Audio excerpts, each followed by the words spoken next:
Well, hello and welcome to another episode of Gossip Finance, where I'm your host, Alacias and Duncan. And I'm Duncan Sandlin. Welcome, everybody. Today, we're going to do a reaction video. We're going to watch the Dave Ramsey Borrowed Futures documentary about student loans. I already did a video on it, but Lacey wanted to do one too. So we're going to go through it. I don't think you've seen it all the way through, but we'll go through. We're not going to watch the whole thing, ladies and gentlemen, because it's an hour and a half, and with commentary, that would be a 3-hour video. So we're just gonna hit highlights that we thought were important. So whenever you're ready, we're just gonna dive right in. You ready to go? I'm excited. I could have let you have all the fun. All right, here we go.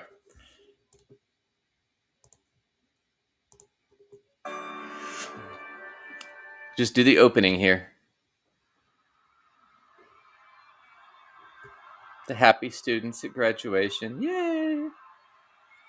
Graduates are coming of age in an amazing time.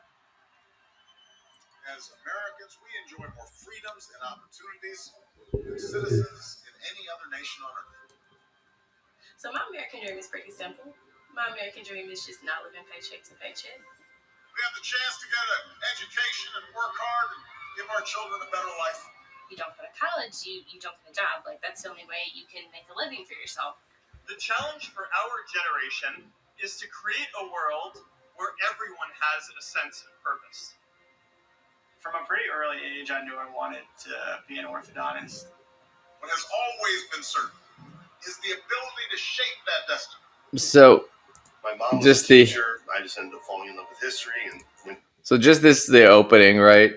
And they're doing the compare and contrast, all the promises of college, right? And then all these people they're showing on the side are people that got hosed with college debt. And they're going to go through their sob stories. We're going to skip their sob stories because they're anecdotal and it doesn't prove anything one way or the other.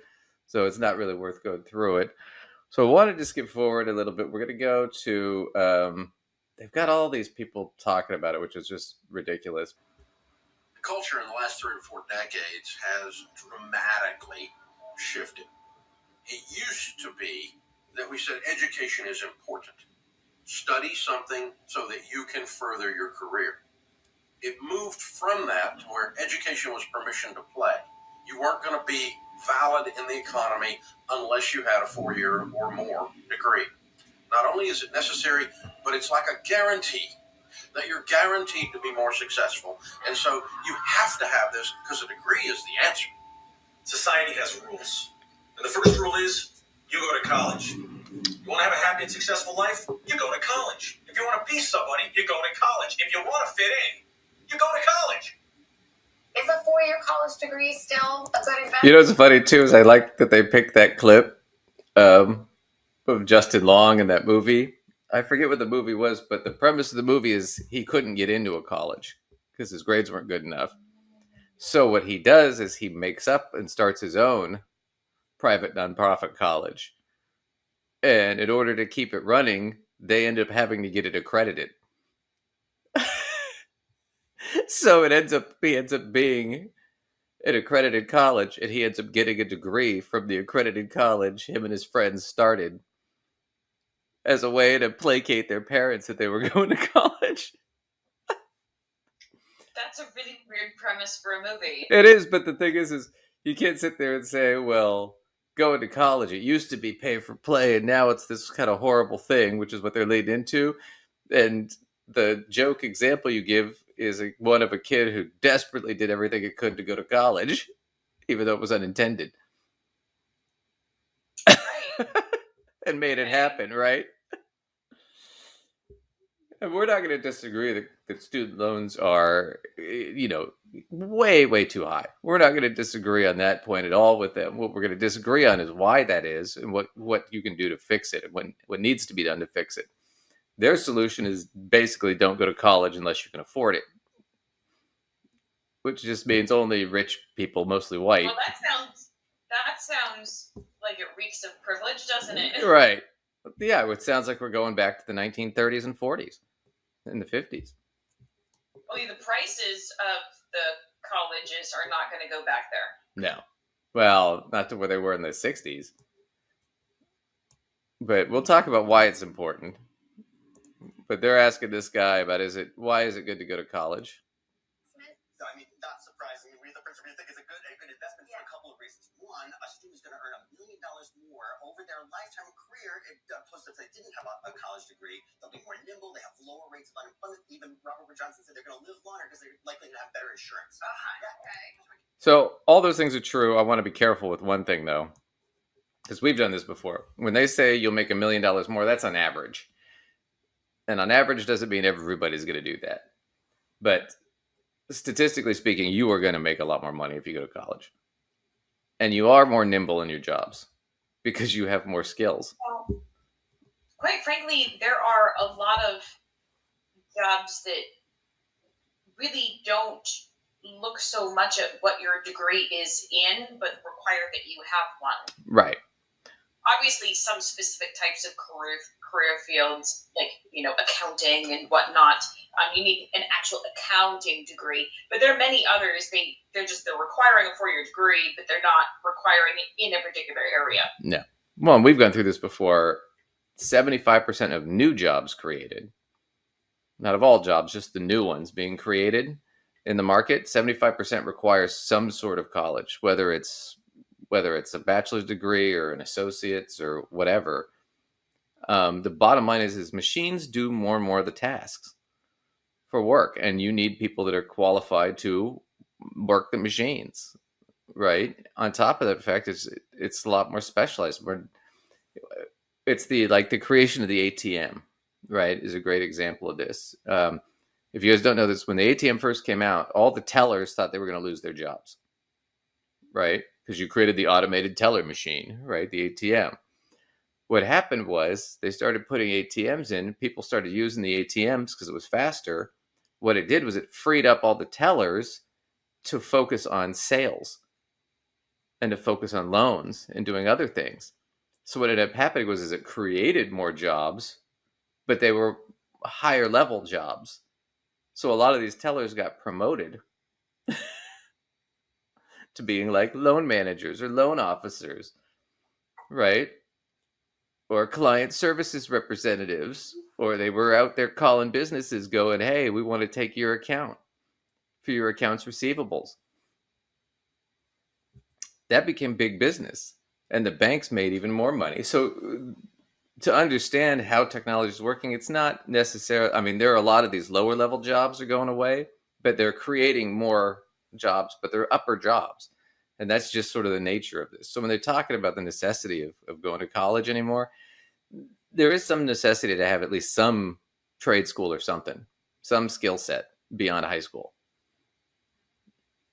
I mean, it is almost mandatory to get anything anymore that's worth anything, that pays anything well.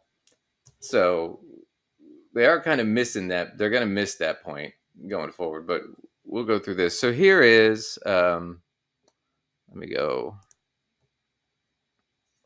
Fan of this guy, but you'll see why here in a second.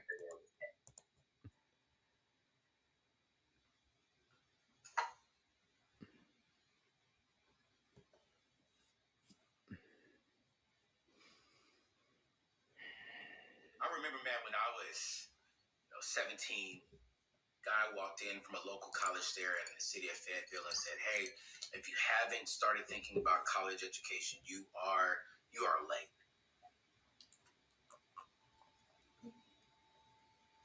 And if you really want to be successful, you have to go to college. Because if you do not go to college, you will not be successful. I didn't know how to process it. My entire young life, I was never taught the proper education of what I needed to be successful. I was just told, go to college, you will be successful. And if you have to take out student loans, that's okay. Everyone is doing it. And I became like everyone. It's so sad with the music. The culture in the last Sad music behind there, right?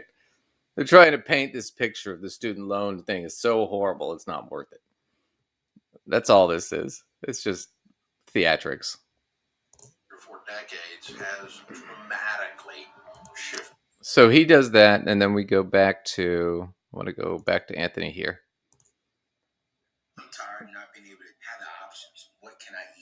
can I do? Where can I go? And so I got myself out of debt. Learned a lot about money, learned a lot about life.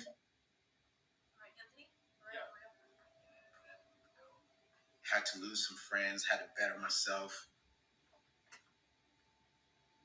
I had to lose some I friends. said, Yeah. So this is his So this is his I don't opening. understand. You had to lose friends because you had student loans, or because you didn't want to have student loans, and your friends were like, "Well, if you don't have student loans, we can't be friends." What is he saying? I don't. It's not related. It's probably not even related. I lost some friends. Like, you know, we all lose friends from all kinds of things. You know, but this is his opening speech, and I want everybody to pay attention.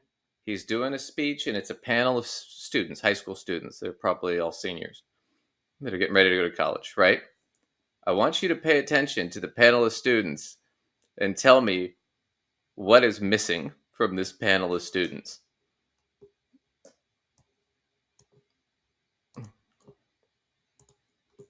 when I get out of this, I want to be in front of young people and help them go after their dreams, but make sure that their dreams do not become nightmares. And when I look at this table, I see dreams, but if it's going down the wrong path, I also do see future nightmares. And so I'm excited to be here with you all tonight, just to have a conversation about your life and what you are experiencing. Did you catch it? What's missing from that panel of students? White people. No white kids. They're all minorities. I gotta tell you, I'm like part Japanese. Usually I can pass for white unless I get really tan. Right? But I instantly get spooked if I'm in a room and I'm the only person there if it's all white people and just me, I'm okay. It's like, okay, that's probably okay. But I grew up on the West Coast, so it's a little different. But if I walk into a room and it's me and a bunch of minorities, I'm like, okay, there's a train coming to take us to a camp somewhere. I just fucking know it. They don't stick us all in a room together like that for good reason. Okay, I guess I see your point. I mean, yeah. I'm being I'm just not hyperbolic, sure but why I guess I'm not sure why. I guess I don't know what he's about to tell them, but he's gathered these kids in this room, and he wants to talk to them about their lives. Right, no white kids, but he wants to talk to them about their lives and their futures. And he doesn't want their futures to become a nightmare. So he's already premised this with, I'm trying to prevent you from making a huge mistake. And what is that huge mistake? Going to college and taking out student loans. It's better for you probably not to go to college. Does he say that? Yep, that's the whole premise of this speech. But you notice how he doesn't open with it. He's leading into, no, I care about you and your futures. Even though I'm some guy you just met who's getting paid God knows how many hundreds of thousands of dollars a year to be here. Working for Dave Ramsey, right? Who just got sued, by the way, for giving bad advice. To the tune of $150 million. Anyway, we'll get back into this, but watch this. You all are about to step into the real world. What is one thing that you're feeling about graduation? So once I get out of high school, I gotta make sure I get the right steps to make sure that whatever I do going forward can put my kids in a better situation than I am. Does that make you fearful though? Are you nervous about that? Yeah, because I'm a teenager, so I make bonehead decisions. So my small decision can play a big role in the future. Hey, but you know what? At least you admit that, bro. I'm a teenager. I'm gonna make some dumb decisions. What is one decision you're scared of making? I want to enjoy my life to the fullest, because I live for now, and then I also gotta live for the future. So you don't know which one you want to choose. My mom tells me all the time to do what makes me happy. She support me 100%. But then I also have my dad. He tells me, look, you have to pick something. It has to be something that's high paying because you have to feed yourself, you know? And we're in a society today where you can't just not go to college. Or like, well, you can, but it can be a little rough. Of course, growing up, your parents always tell you can do anything you want to do. You can do anything you put your mind to. If you work hard in high school and you keep these good grades, you take these classes, you can go anywhere you want to go. Well, they don't tell you that there's a $180,000 price tag attached to it. So, Mo. I wonder what school he's going to. 180,000 is you going to NYU? What's going on? Yeah, he's going to Princeton. What 180K? You know, I think the average student takes out whatever about 30,000 in student debt these days, and then what was I going to say? I think probably the average school, if you're also doing room and board and you're not working, you're not doing work study or anything like that, you're probably, you could be easily looking at 100K for a 4-year degree, depending on which school. Well, you know what? I was joking about NYU, but I do have people in my circles that have gone to NYU and they got 200K in debt. You know, so no, it happens. It just depends on which school, right? Choice of school definitely matters, where that's concerned. Yeah, I mean, give you a little insight. Lacey and I went to it was a good. Portland State's a great school, but it was on the cheaper end. Right, it was a state school and one of the ones with the lowest sort of tuition levels. Price tag, yeah. You know, but the bottom line is a bachelor's degree from there is still a bachelor's degree. Right. You know, but you got to be careful what it is. What are you doing, right? Because if you know what you want to do, then that's one thing, right? I could sit there and justify, well, if you're going to go spend $180,000 or $200,000 to go to Juilliard because you want to be a musician, and that's your passion, and you're the kind of person who plays 8 hours a day, every day, then I could justify that. That makes sense, because the only way you're going to get a job doing that is if you meet the right kind of people, and you got to go to the right kind of school to meet those people and get in front of them and have them hear you play. So, I mean, there's value in that education. But if you're sitting there like, I don't know what I want to do, you can do what Lacey and I do. You go to the cheaper school until you can figure it out, right? Or you go to a community college for maybe 2 years and then switch to a 4-year school. That's a great way to save money. If you just want the degree and it doesn't matter to you what it's in because you're 18 and you don't have a clue, like I was, I didn't know what I wanted to be when I grew up.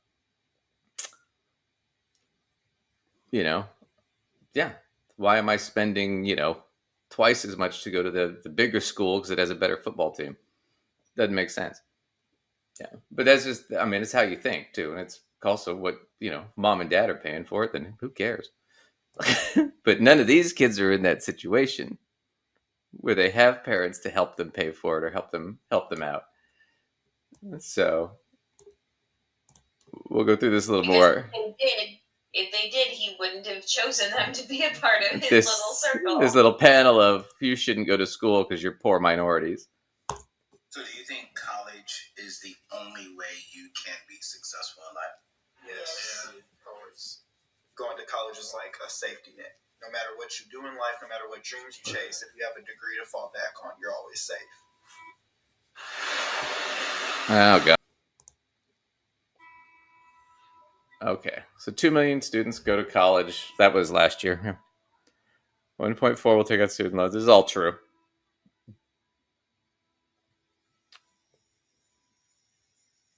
All right, we're going to skip through this one. But so I wanted to get to that because we're going to look at more of that panel. We could just watch that panel and clip it out because it's pretty horrific, and you'll see as we go through this. So now we're doing this thing where they're going to do the sad story of, oh my gosh, I borrowed all this money and it was horrible. So let's skip to the next part of the panel here. All right. And we're gonna finish with this guy real quick. $800 that I was gonna have to pay per month. This is the guy who's upset about his student loans. Student loans on the table for you? Yes. Man, you jump straight to yes, bro. I mean, I'm not the first. I'm not gonna be the last. Like, Is that the only option? I mean, technically, no. My thing is, whenever you want to do something, you gotta take the good and the bad with it. Yeah. So, like, my thing is, if you want to be real successful, you might have to take on the debt. But you gonna work hard to get out of that debt. But how much debt is too much? What are you really? Yeah, but that's the whole thing when it comes to student loans. Like, what is you feel like is enough risk for you? Yeah, and in life, like, everything sucks. Everything has like a backdrop. Everything has a trade-off. You're never gonna get the good only. Yeah. You're just choosing what sucks less. Yeah, that's Like, true. I know people that are planning to die with that debt. Like, they're only paying interest. I'll take the blow. Like, give it to me. You know. So you would hold that burden for the rest of your life, Yeah. paying off student Yeah. loans, hundreds and hundreds. Yeah, like when you want something really bad, you gotta take all of it. This is probably one of. Let's see. Now, I agree with her.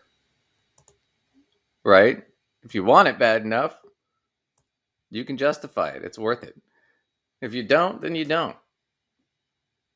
But let's look at this practically going forward. Okay? The way student debt has now changed is you can get on the income-based repayment plan, the IBR plan, right? The way that works is it's based on, right now it's 10% of your discretionary income, what they determine is discretionary income. Soon it's going to be 5%. And it's going to be hard to rescind that. So it'll probably be locked in at that for a long period of time. Now, for most people making under 50 or 60,000 a year, that means their repayment is going to be less than $25, anywhere between 0 and probably 25, maybe 50, depending on their circumstance with their marriage or whatnot, right? So think about it like this. If you paid, let's pull out the calculator. Let's say you paid $25 a month, right? So, and you paid it for, you graduated at 22 and you die at 82. So 60 years you pay that. So 60 times 12 times 25 equals, you paid $18,000 over that time period. In today's dollars, that's nothing. That's like $6 or $7 grand. That's nothing if we calculated it out. So you can pay shit for that degree, even if it was $200,000. So what? You have this student loan. It's not going to really hurt your ability to get a house or anything later. I mean, it'll ding your credit some, but not enough to make a huge difference. So there's one option there. So when you sit there like, oh, I died with the debt, like, but do I care? Especially now that interest is capped.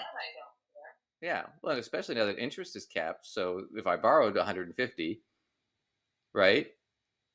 As long as I'm making my income-based repayment every month, they can't add any more interest on top of that. So it never goes above the 150 I borrowed. And I ended Now, in all fairness, though, at the time they made this video, I don't think those changes had been made to the income-based. They'd already been plans. they'd been proposed already. Yeah, they were already part of it, but they weren't factoring any of that in. This was Well, none none of us have seen. None of us have seen those payments yet at those levels either, so we don't have a concept of what the difference is. It's going to be an incredible difference, but we haven't yet. At the time this was filmed, nobody had, actualized the new IVR. Yeah, I think. Yeah, at the time this was filmed, this was right after Biden proposed this. This is their response to the Biden proposal, basically. So they knew what the proposal was, they just don't address it. They knew what his action was. So he took the action. Well, their whole thing is don't get any student loans. So Right. Why are they going to bother to talk about what your options are if you have them? Because their whole premise is don't have them. Well, but the problem is that why don't have them? Because then you have to pay them back. That's their argument. Well, I just gave you a scenario where I don't have to pay almost hardly any of it back. Right? Now, if I make more money, then yeah, I have to pay on that. But I never have to pay above the income-based repayment. The other thing to factor in is this, is without the interest going up, I'm never going to get dinged on that. The other thing is we don't know yet about whether or not any of those loan forgiveness is going to go through. Now, granted, right now it's means tested. So if you make over $125,000 a year, you're not getting any of it, right? But if you're making over $125,000 a year, your loan payment probably sucks, but it's manageable. You're still making good money even after your loan payment, because your loan payment's not going to be eating away at your 20% of your income. It just doesn't work that way. So, I mean, it might be $600 or $700 a month, but it's still manageable, right? The reality is that they're not looking at any of those factors in here. The bigger issue is, why do we have such high loans in the first place, and why aren't we addressing that issue? Which is part of what the loan forgiveness program is trying to address. And they're going to ignore that completely, right? But we'll listen to some of these guys because they're just, they're just not. So yeah, so we're going to look at this guy here real quick, but they're going to go their own direction on this. So this is Seth Frotman, the Student Borrower Protection Center. If not the most important financial decisions in your life. And I think a lot of this stems from this unfortunate thought that we don't need to worry about student debt because it's, quote, good debt. There's something about like the word student being before the word loan that just makes us think about this differently, and like differently in a very bad way.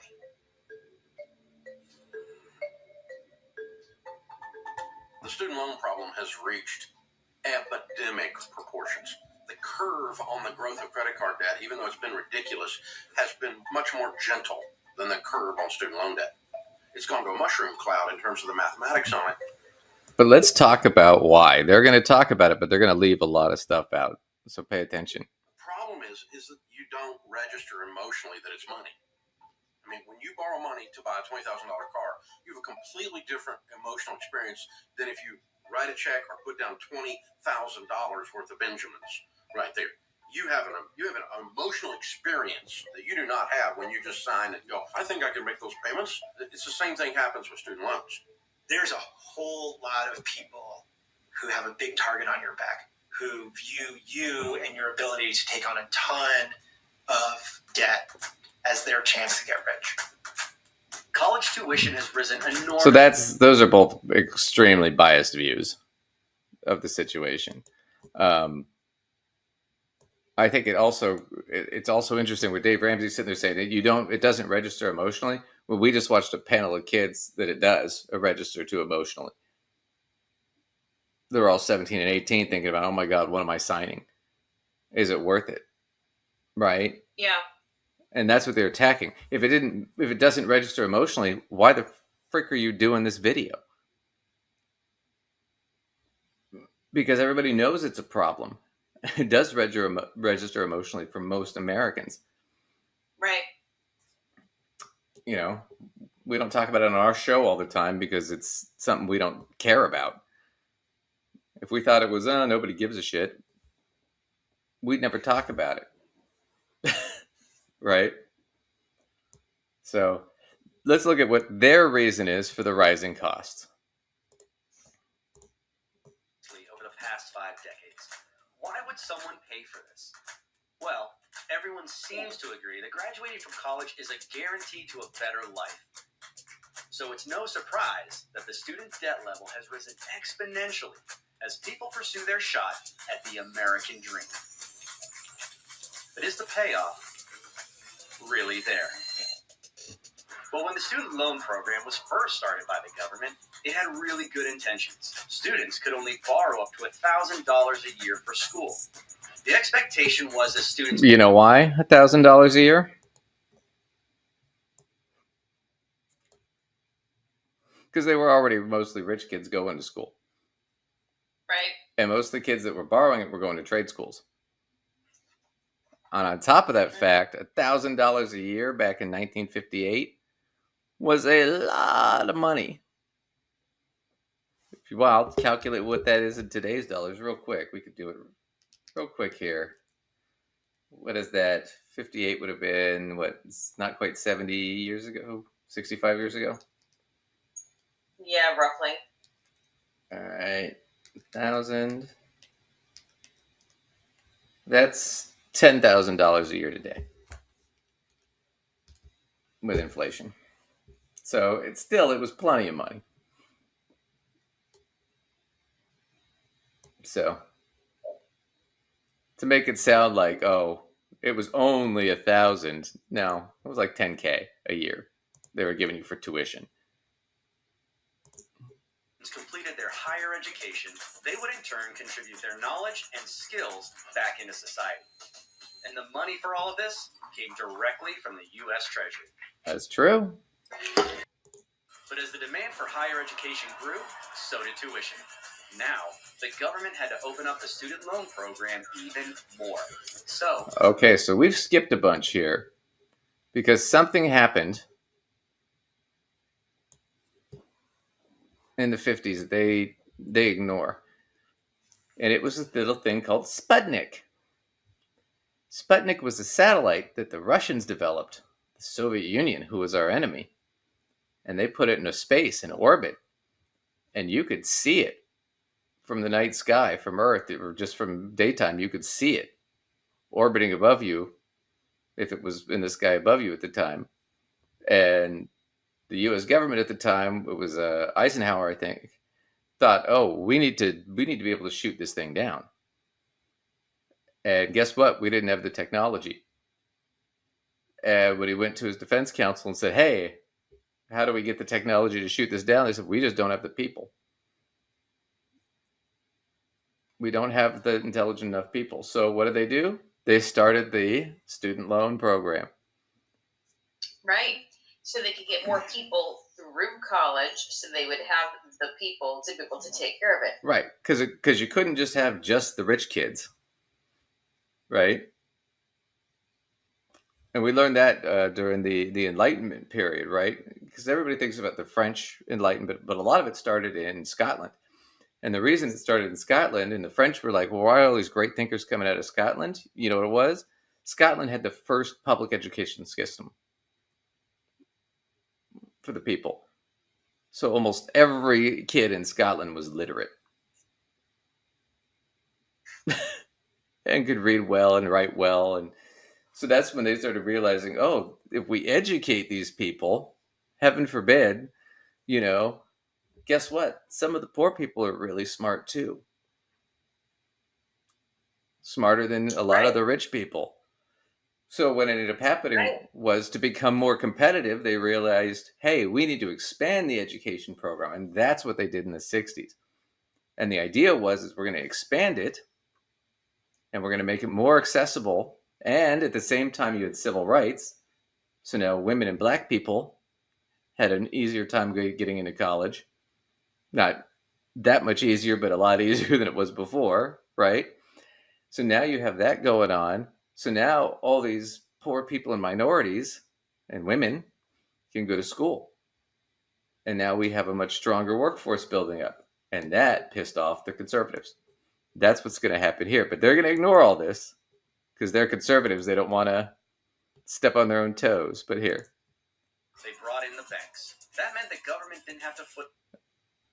But here's the deal with bringing in the banks.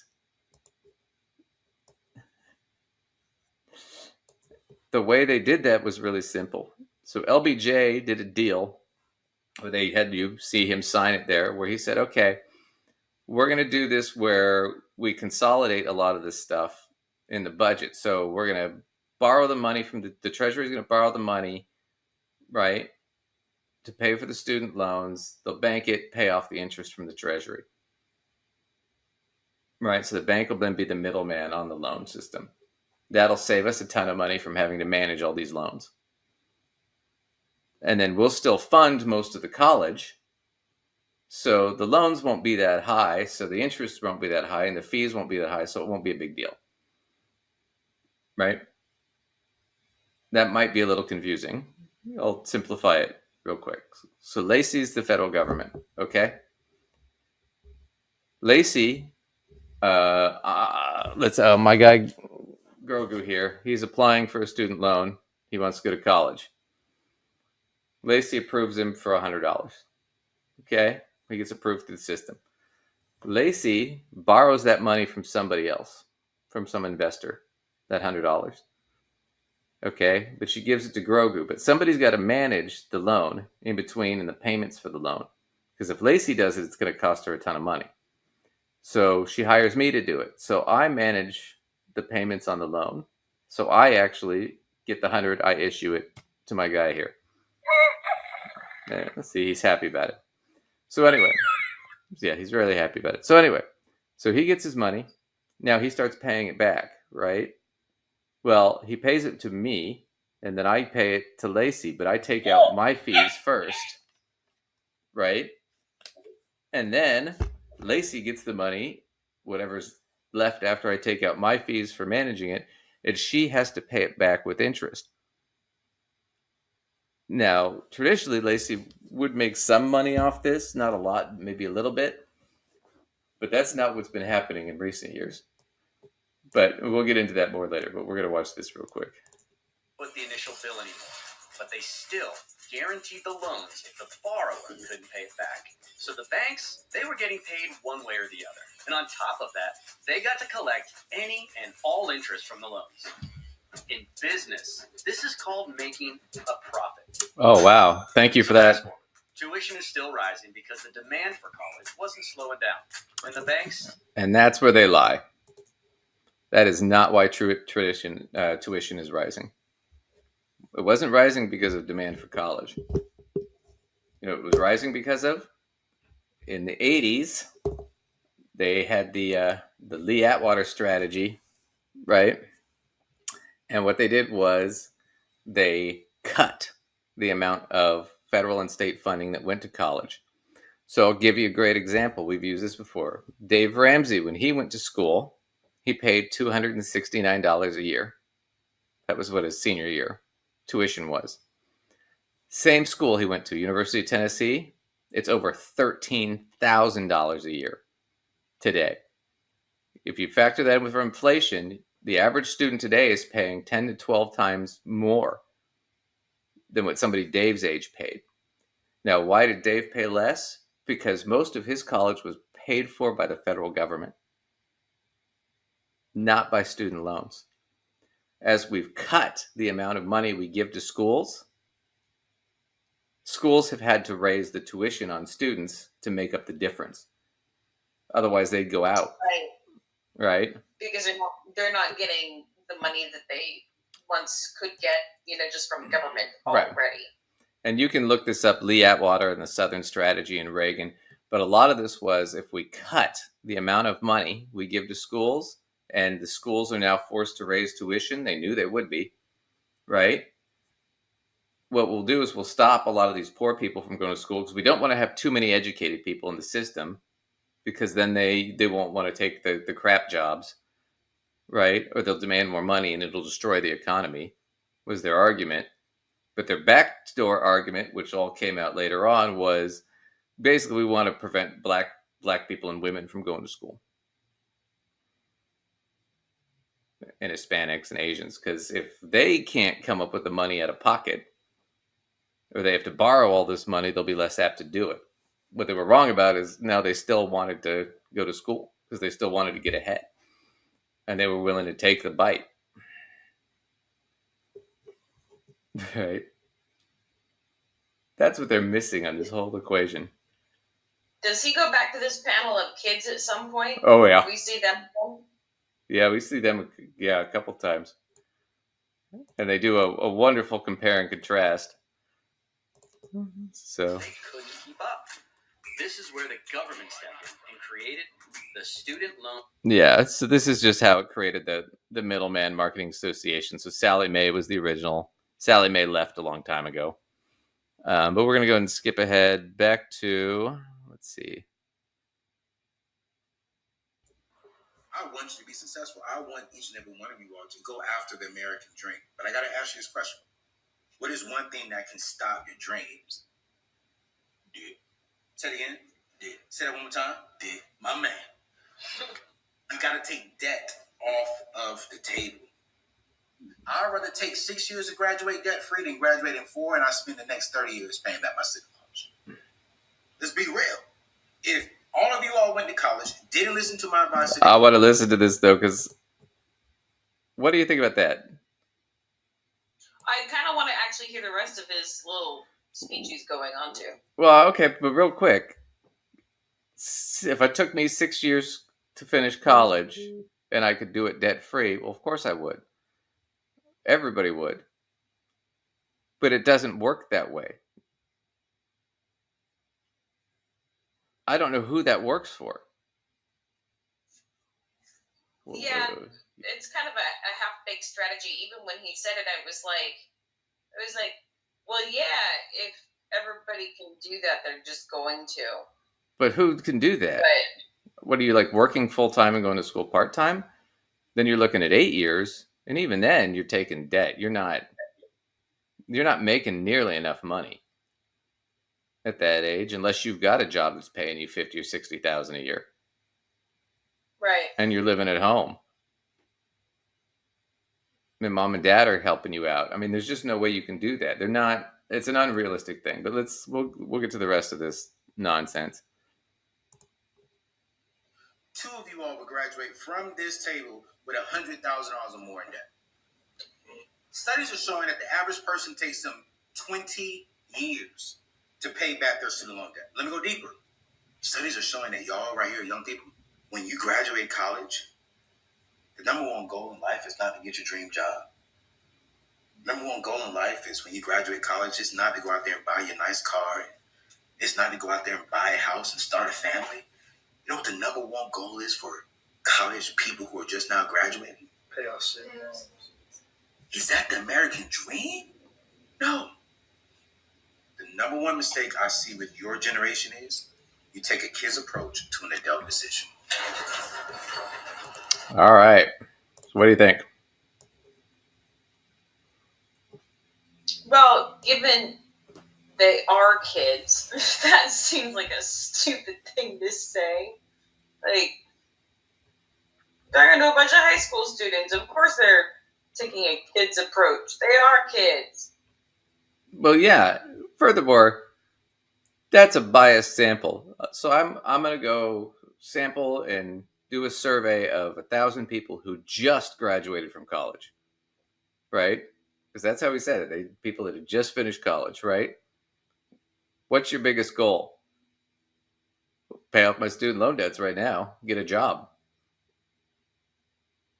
Right. Right? Why is that your biggest goal? Because you just finished college. Right. You're not thinking about getting married and having kids right away. You're thinking about getting a job. Oh, getting my dream job? Nobody gets their dream job out of college. I'm going to tell you that right now, kids. Almost nobody. Unless you go work for your parents and they give you a job. Nepotism is the only way you're doing it. Most people, you start at the bottom like everybody else. But you have a degree, so you have more advantage to move up quicker than those who don't. But everybody starts, shuffling papers. Right? A lot of people start in the mailroom. I mean, you got to work your way up. It's just how it goes. So that's just ridiculous. On top of that, it's such a scam way to say this to these kids, which is, debt's going to ruin your life. You don't know that? Well, the thing is, he's not really giving them much for solutions other than take 6 years and just pay for it. But what does that look like other than taking 6 years? Well, what are you really asking these kids to do? You're asking them to pay for it out of pocket, but if they can't pay for it out of pocket, right? But how are they supposed to pay for it out of pocket? Magically, we're not addressing that. Of course, Dave Ramsey likes to tell everybody that if you deliver pizzas, you're going to make $1,500 a month extra doing so. So apparently you're just going to deliver pizzas until you've paid for school. And hey, if any of you delivered pizzas to pay your way through school and did that successfully, good on you. I'm just saying, you can't assume everybody's going to get the same results from things. No. Well, and reasonably speaking, if you're 18 with a high school diploma and that's all you got, you'd be lucky to find a job that pays you 10 or 15 bucks an hour. And that's not going to cover tuition or books. It's just not reasonable. He's being impractical. Even if you live at home and you work that much and you can put it all towards school. And that's assuming your parents can afford to keep you at home. Right. You even under that scenario, you're looking at maybe putting a dent in it, but still having to make up the difference in some way. Oh yeah, you're still borrowing, right? Unless you one of the few kids who gets a scholarship that covers shit. So here's the contrast. The contrast to those kids. The kid who did it right. Oh, guess something about this kid that's different from all those other kids. The kid who goes to college the right way. Oh, probably a white kid. You think?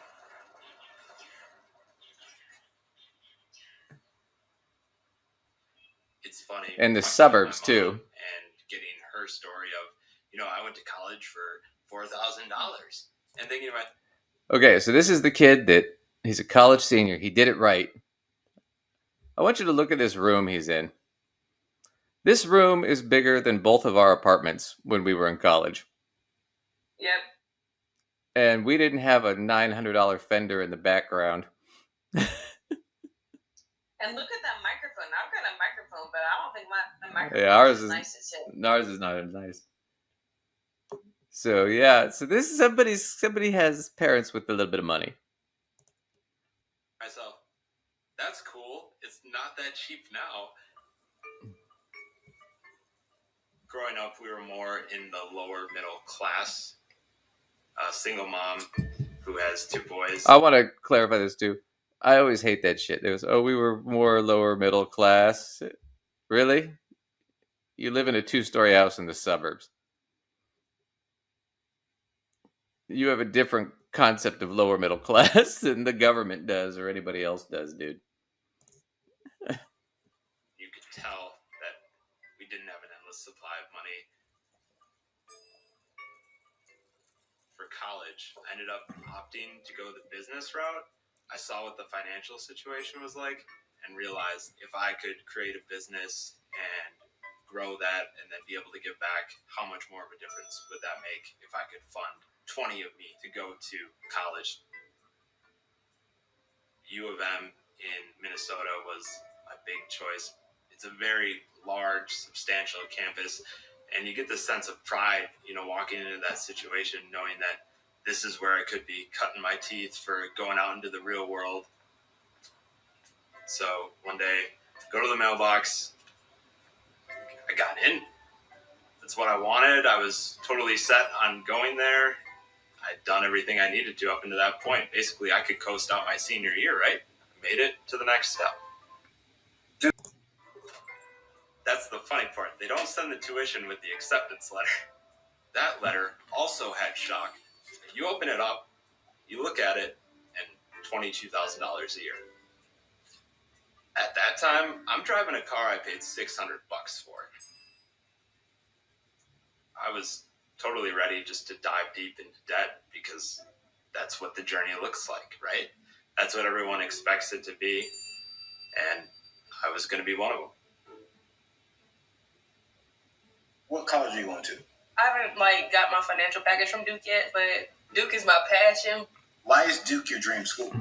I've been to the campus, I've toured, and I fell in love with it. You fell in love with the classes, the people there, the overall experience of being there, the connections. How much is Duke gonna write?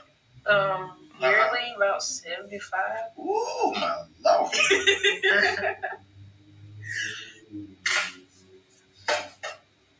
undergrad, so I'm still thinking about it. Still? AT. Yeah. That's $300 grand Yeah, no. for a degree. Yeah. What about you? NYU, really? NYU? Yep. Why is that your school? Because it's like saturated with music artists, with producers, with opportunities just out at every corner for music in particular. How much is it? $75. Oh my gosh. $75,000? I'm gonna reach for what I can, and if NYU is it, then I'm gonna reach. Oh my gosh, I was so serious. No, but I like her attitude. Don't tell me what I can't do, So asshole. it also seems like, I mean, I haven't heard any of the other kids say where they're going, but it seems like they intentionally chose a panel of people who chose the most expensive schools to go to as well. Absolutely. Absolutely. As a way of, trying to hammer their message home. Right. And I have to say, I don't think spending $75,000 per year on a school is a great idea for your undergrad. That is a lot to be getting yourself into at that age. But they chose this panel of all kids that are spending $75,000 a year to go to a school. Where's the kid who went to the state school like we did? Right. Where's that kid? Right. Why are they not talking about that kid? Well, the other thing too is to talk about it is we don't know what the other situations are with these kids. We don't know if their parents are paying for part of it. I doubt a lot of them are in that situation. But you also got to look at what is it like she's talking about. I want to go to an arts program. You kind of have to spend the money. If you really, if you want to, I mean, if you're going to take that shot, you need to take that shot. You kind of can't half-ass it. I mean, you gotta, if you want to be an actor, you got to move to New York or LA. You can't, I mean, you can do it in, Seattle, but there's not going to be as many gigs. Right. So it all depends. But once again, we're focusing all on one thing, which is the cost. We're not focusing on the benefits of going to college, the education. We're not focusing on the earning potential that they're going to have coming out of college. We're not focusing on what kind of payment plan they might get or not get out of college. We're not focusing on the potential of any sort of student loan forgiveness. Right? We're not focusing. We're just focusing on one thing, the cost. Right? And what we're ignoring completely is why is the cost so high? Particularly to keep kids like this from going to college. And what is Anthony doing? Exactly that. Trying to talk these kids out of going to college because it's too much money. Bum, bum, bum. Welcome to 1981, everybody. All right, so I do want to point out again, I haven't heard him say yet not to go to college. Oh, he's getting there. He's getting there. All right, well then let's get him there because I haven't heard him say this yet. Well, he gets there at the end, but we're getting there. Okay, so I toured Buffalo back in November, and I don't know, I feel like it would be a lot like high school as far as like arriving like there. Let's see, where do we want to talk about like college was like the best years of their life, and so I feel like the experiences I'm gonna get at college. We'll skip ahead a bit here. We don't need to see all this. I'll skip that nonsense. Let's go to this. It was either, you're not going to be an orthodontist or this is what you're going to do. There is a quote-unquote bottomless pit of money, if you will. I consider private loan folks the same as payday lenders. There's always a place to go find money, right? It's going to cost you your soul. But there's money out there if you want to go do the things you got to do to go get it. Yeah, you got to be careful with private lenders. I agree with that. Educational loans. I do becoming larger and larger and larger, where there's no real governmental control like there is under the federal programs. For those, you're at the mercy of your lender. And for that, I can't tell you what's going to happen. But you're at the mercy of a private credit-based lender, and you owe tens of thousands of dollars. Good luck. Yeah. Try to stick with government loans. So let's do that. Let's skip ahead to... Maybe that wasn't necessary. Think about it like a car. I had a private lender. I'm going to pay that bad boy off first. Yeah, no shit. Because you just wanted all the interest. These student loans, they never go away. Unlike so much other debt that can be forgiven, Oh, away great. from bankruptcy, for instance. It's like stepping in gum, and it's with you forever and ever and ever. So it is accruing about $6,000 of interest every month. See, now that's the other thing they skipped, is that's going to go away soon. They're not going to start accruing interest. A lot of people had that problem in the past.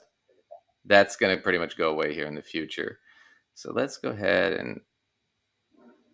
I want to skip to the last of the panel shit here. There we go. All right. Marketing industrial governance system happy. Yada, yada, yada. All right. So 3, 2. What was the first step you took in terms of you getting out the lifestyle that you were? Yeah. Change my mind. What are you putting inside of this that comes out of this that comes out of this? A degree that y'all are trying to get is a small degree when it comes to your life. This right here is everything. And when I changed what I was putting up here, that's when my whole life changed. Each and every single one of you all need to have a clear vision of what you want to do. The vision is not, I want to go to this school. I want to have this experience. No, what is the vision for your life? I want to have options. I want freedom.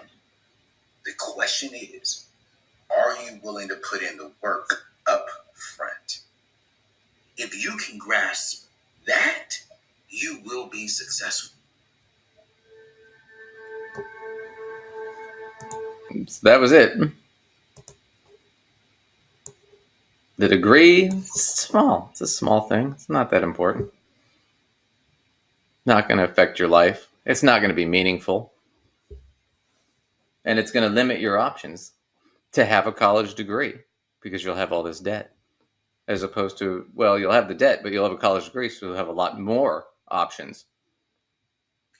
Which is the reality. It's definitely representing, because yes, your debt does limit certain things you can do. I will agree with that, but your earning potential being greatly increased expands your opportunities and what you can do, as opposed to some of the jobs that you would have trouble moving away from. Well, and we don't even have to talk about earning potential. Let's say you get a job as a teacher. Teachers don't make that much money, and you have to have a master's degree for most teaching jobs, which means you have to have, at least almost 6 figures in debt anymore, right? And teachers don't get paid shit. They get paid what, 30, 35,000 to start, depending, on average. Depending on what you're in. That's not the situation in my state, but well, let's say I become a general physician, but I don't want to work at a big hospital or something like that. I just want to go work, in the town I came from, which is, let's say it's 10,000 people. Right? Well, I can't take that job now if I have to pay back the student loan stuff, right? So there's a limitation there I can see. But you're talking about somebody's taking out a ton in student loans. My point is this, is that the problem, we're ignoring the cancer, which is, why is this so high? Right? This is so high because we're trying to prevent minorities from going to school. That was why it got so high. What's the solution? Well, the solution was what we were doing in the 60s and the 70s up until the 80s. And it's what every country in Europe does. It's cheaper right now for a student to move to Germany and go to school there and get their bachelor's degree in Berlin than it is for them to stay here and get their bachelor's degree at the local college. Why? That's how my cousin ended up in Scotland. Right. Can you imagine that? Where'd you get your degree? Paris? Pfft, University of Ohio. I paid $100,000 for that. What'd you pay in Paris? Oh, nothing? Oh, well, loser. I mean, come on. But that's his argument, right? His whole argument is the money's too high, it's not worth it. Give up and get a dead-end job, and that'll give you more options. Because you won't have the debt. How does that work? We're missing the two pros and cons. What are the options that come with a college degree? More career choices. Right. Potential higher earnings, much more likely. Much less likely to be unemployed if the economy turns, especially if the economy turns, which it will. More likely to have jobs that have health Insurance. Right?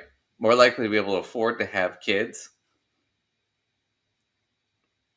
What are the benefits of not going to college? Well, I don't have the debt, but I don't have any of that other shit. He's not making a comparison. What he's doing is he's saying ignore all the pros on the college side. Let's just look at the cons. And then what I'm going to do, since you're kids and you don't know how to make adult decisions, and I know that, I'm going to trick you by just showing you the cons. And then I'm going to tell you, see, is it really worth it with all these cons? Well, I don't know. Did we look at the pros? It's like you're trying to talk somebody out of a surgery by telling them only all the bad things that could happen as a result of the surgery, but failing to mention what good thing comes from you getting this surgery. Right. Well, these kids... But go ahead. Sorry. No, I was going to say, what? That doesn't even make any sense. Like, you would never do that when you're trying to evaluate whether or not you should do something. Well, but let's... You have to look at both of the parts of it. But let's look at this like a financial planner. What do all these kids want? What do they all say they want? They want to have more opportunity, more control over their own lives. Mm-hmm. Okay? Yeah, the debt is going to be an issue. Let's talk about that. But let's talk also about the pros and cons of getting a degree versus not getting a degree. Okay? What is he doing? He's not helping them address it. He's just saying, well, no. You're going to have more options if you don't have any debt. Options to do what? Well, you don't have any debt, but you don't have an education either. And this is coming from the same guys, like Mike Rowe and all these other guys. Like we just saw Mike Rowe on there. The same guys saying, well, there's these 7 million Americans that aren't working.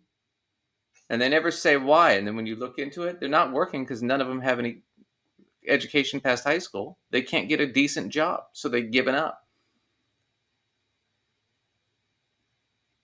But now they're telling all these kids to do the same thing and that they'll have more options and their lives will be better. Statistically speaking, not likely. So it's all kind of horseshit at the end. So we'll skim through these last little bits. But yeah, that panel was basically the kicker of this whole thing. Everything else is just kind of... Yeah. Going into my senior year, it would be close. So this is the kid who did it the right way. The white kid. The one white kid. I can do the math, so can you. Working at a normal hourly job would not pay the necessary $14,000 I needed for school. Oh, well, wait a minute. Didn't that just disagree with Anthony's whole thing, which is you can work and go to school. It just take you 6 years? Right. I knew what I had to do. I went for something with more opportunity, and that was a sales commission job, and really went and made the most of it. Usually work 4 days a week, 10-hour shifts, and then on my off days, I would sell lawnmowers and flip them driving across the state. So this is how he made it up, by flipping lawnmowers, riding lawnmowers. I want to watch this real quick. Little did I know that the there was so much opportunity in it.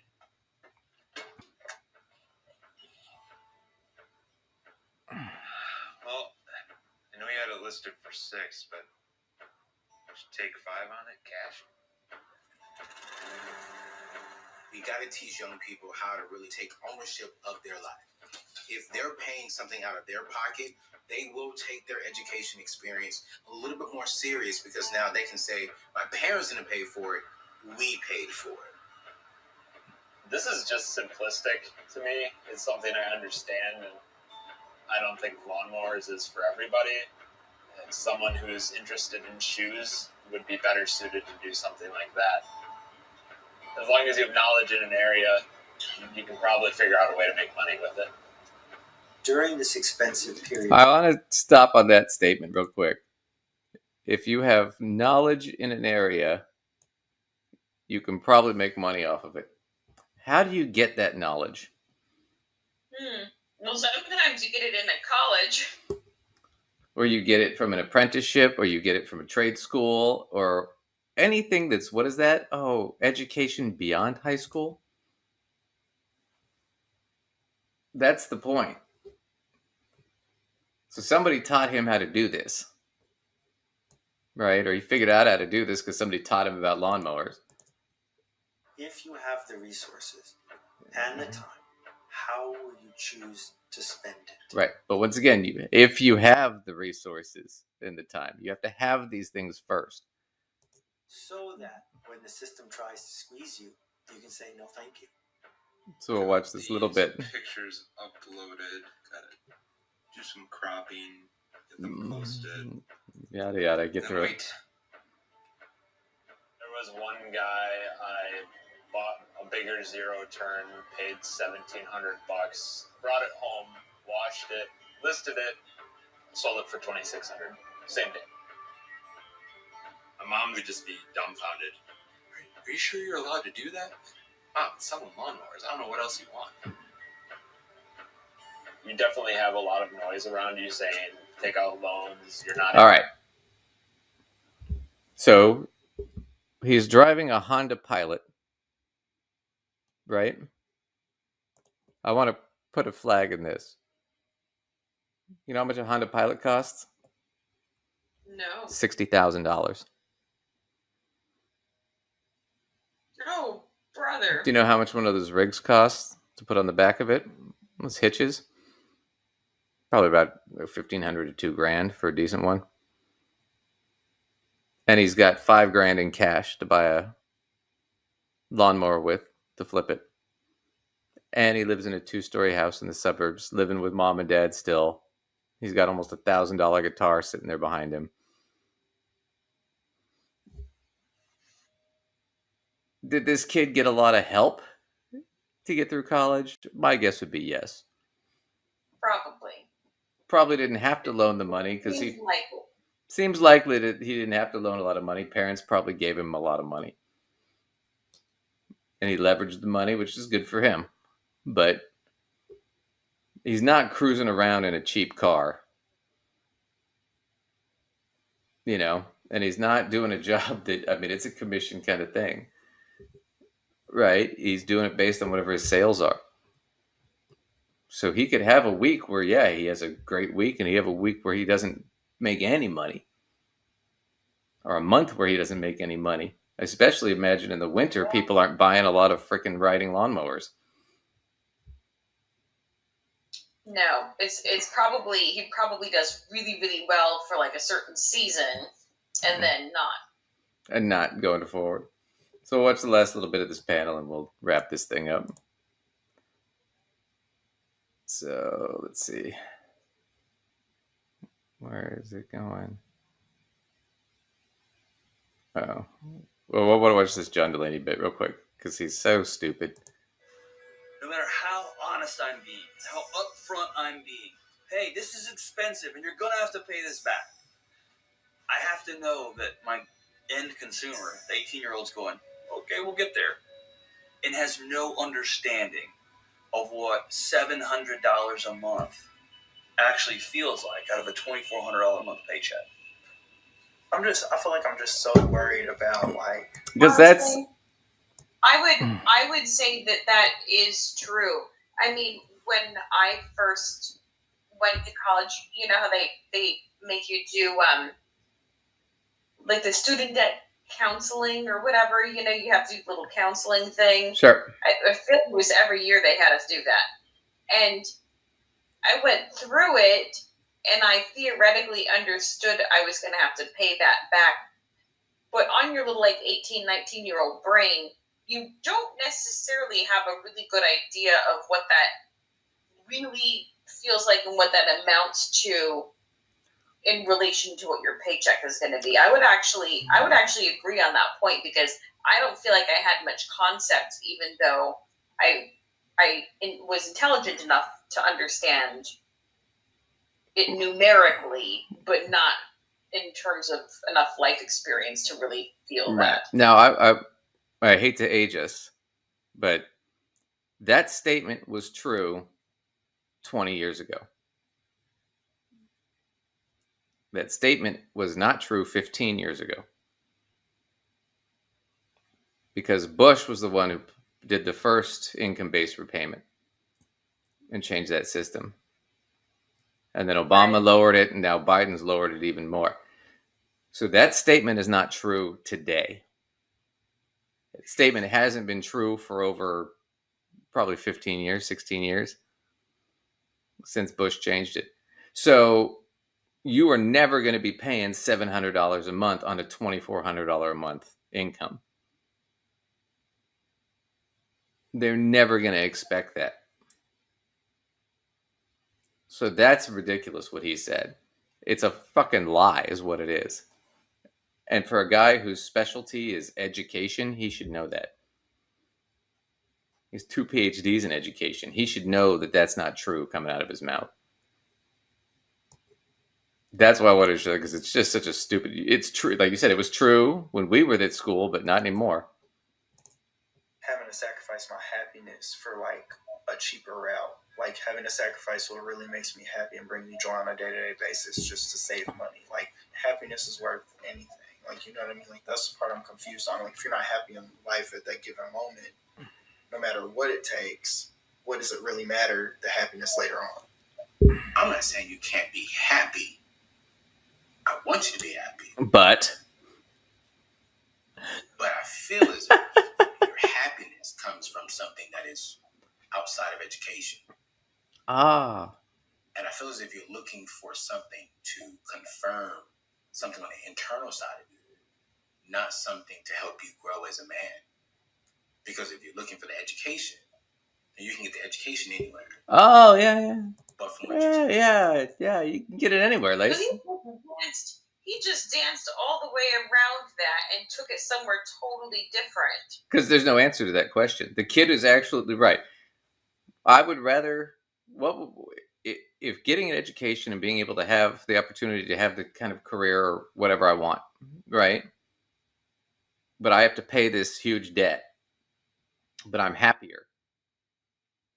Wouldn't that be the way to go? Right. He's like, this cheaper situation, I'm not going to be happy with that. Yeah, it's cheaper, but I'm going to be stuck in some dead-end job, right, that I don't want to do.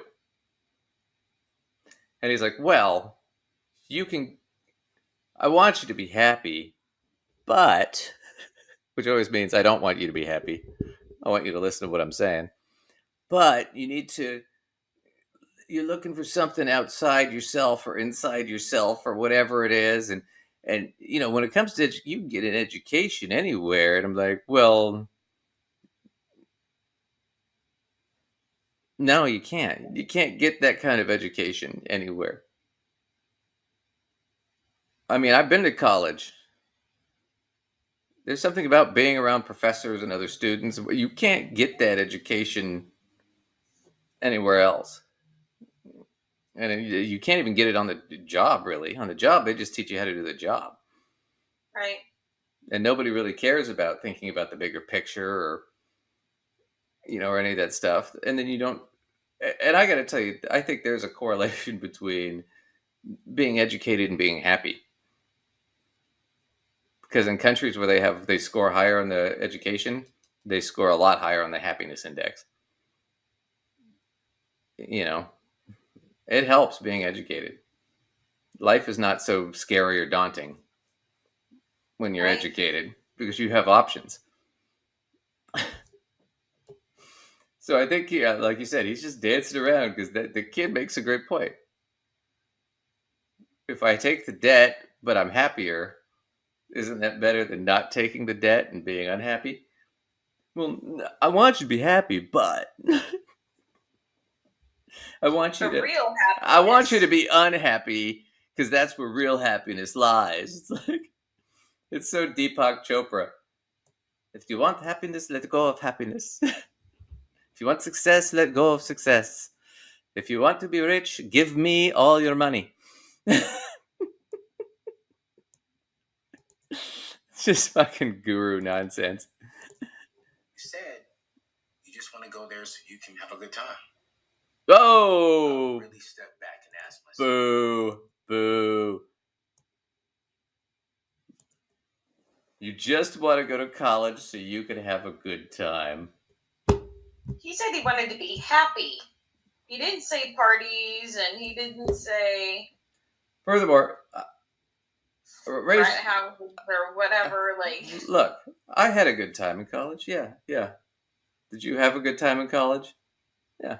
yes, I did. How much of that percentage-wise was good time having versus working and studying? Was it 80% partying and 20% working and studying? I feel like the reverse is probably true. Yeah, I would say we had good times, but they were probably like once or twice a month when we could afford to go out. Because you couldn't afford to go out all the time in college. A lot of times you're eating pizza in the dorm, or I used to do rice and tuna fish all the time. Man, you live pretty poor, so it's not like you have gobs of money to go party with, right? Yeah, I remember mostly working and studying. Don't remember. I mean, we did go out and have fun, but it wasn't like we were going out every Friday. Maybe once a month. And if you were going out every Friday, you were finding the cheapest spots that you Oh could go God, to. yeah. And when you're, I don't know, I set myself the cheapest little budgets ever. It was like, well, once my $10 is run out, my fun is done. That's right. I've got $10 worth of fun for the night. Right. Right. So it's either dollar Jello shots, or we go get a hamburger at the Roxy Cafe, right. And that's it. That's the whole evening. Listen, I knew a place where I could get glasses of wine for $2, so my $10 I could make that last a while. But once my $10 was out, my fun was out. Yeah. But the point being, that's just super insulting because that's not what that kid said. Yeah. It's twisting his words, certainly, to try to shame him. But now look about wanting to be happy. But that's what he's doing. But look at the faces on these kids. He's basically broken them by the end of this. I mean, they all look just depressed. They all seem like fairly kind of into it going in, but now they all look like they just don't give a shit anymore. What's more important? Look at his face. Happiness for 4 years that cost me 30, or a little bit of happiness but hard work that really makes me happy for the rest of my life. And if it was me, I'm saying, man, I'm putting in the work. And see, the thing about that is that's such a shitty comparison, because happiness for 4 years and it's going to cost you 30. So I'm going to go to college. I'm going to be happy for 4 years, and in the next 30 years, I'm going to be miserable because I went to college. Ask people that went to college. That's not the way that shit works. Well, that's also assuming that is the only contributing factor to your happiness is my debt, whether or not you have student loan debt and that payment. Yeah. That I'll even be willing to bite and say, because I'm a fairly debt of first person, I don't like it. And I would say I might be like, I really greatly dislike this debt and this payment I keep having to make. I greatly dislike it very much. But is it making my entire life miserable? No. I'm really a pretty happy person. Maybe it's just this one particular thing I'm not loving. Right. You know?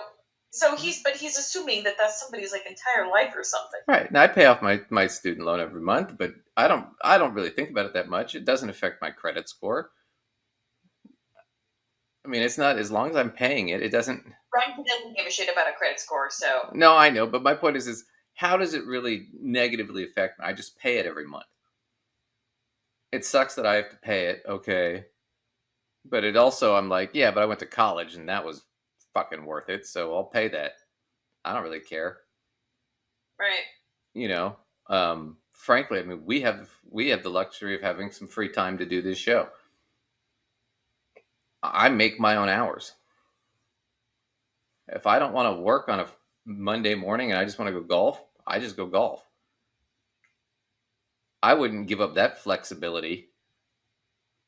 Right? I mean, that was what I wanted when I was a kid. I wanted to be able to say, hey, I want to control my own schedule. That was a big deal for me most of my life. You know? But that was the thing, is it's like these guys just they're living in an alternate reality. But he's gotta spin this the wrong way. Right? Right.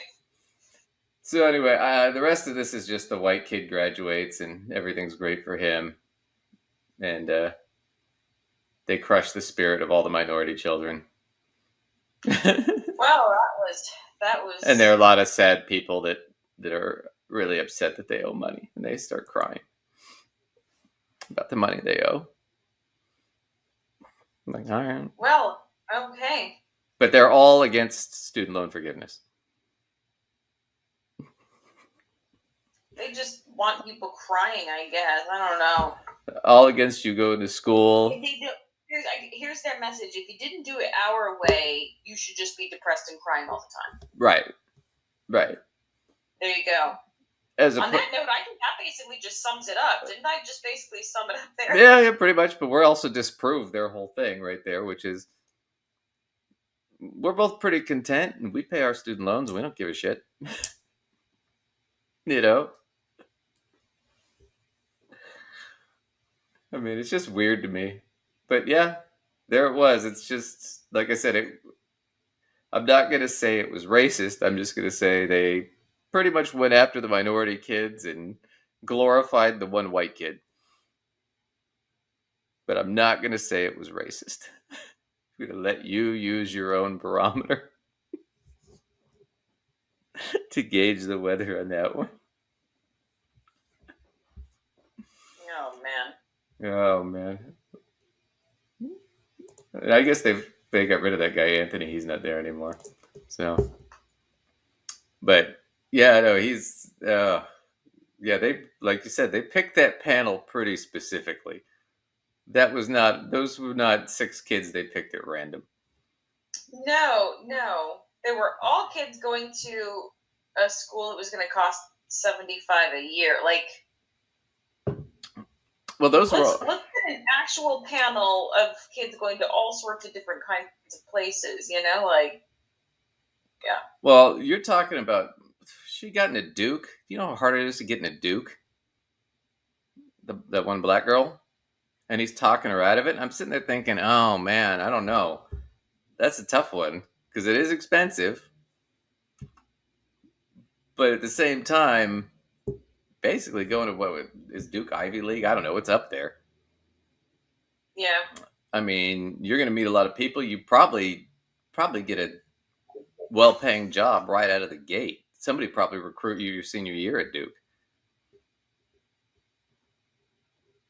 You know, people forget that too about these more expensive schools. Like, I went to the one private school here for my master's. I won't name them for whatever, but they do a thing where all the undergraduate students, pretty much by the time they're seniors, all of them have a job lined up by the time they graduate. Why? Because over 200 businesses come down here and recruit directly from their business school, their nursing school. And these kids all have to do X amount of interviews and resume stuff. So a lot of these kids have a $60,000 or $70,000 a year job lined up before they've even graduated. I mean, we didn't get that at public school, man. It was, here's your degree, good luck. Yep.